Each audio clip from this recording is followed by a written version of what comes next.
Hello guys, I'm Lawrence. Welcome to my vlog. Come with me at my boarding house tour for a bit. So this is our room guys. Welcome.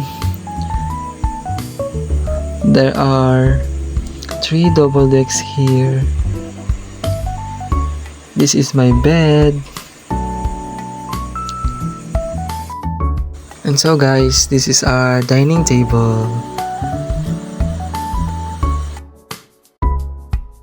So guys, this is our comfort room for male and female because this boarding house have a girls and boys boarders.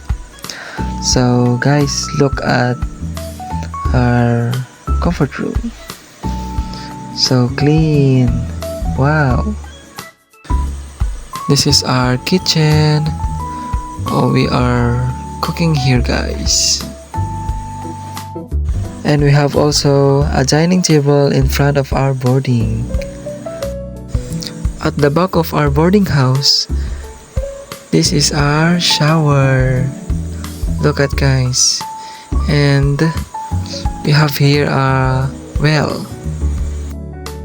So guys, after I tour you to our boarding house, and it's lunchtime and I'm also hungry, so I buy this food at Carinderia nearby at my boarding house. I buy chicken curry and igado guys. I buy to Carinderia for my lunch guys because I have no time to cook for my lunch because I have only 1 hour for lunch break guys. I'm gonna eat na. So guys, it's 5 o'clock in the afternoon, so we're gonna go to the market. Come with us. We are walking guys, so this is my board mates.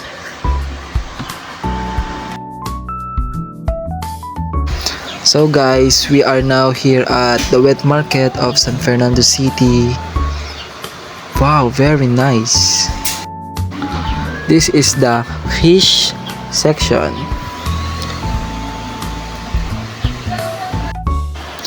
So guys, we decided to buy a milkfish for our dinner tonight.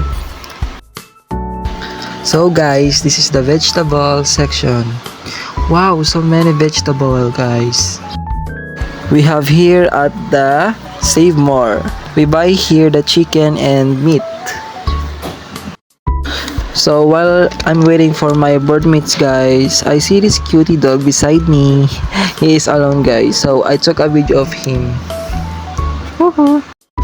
We are now going back to our boarding guys. Thank you for watching.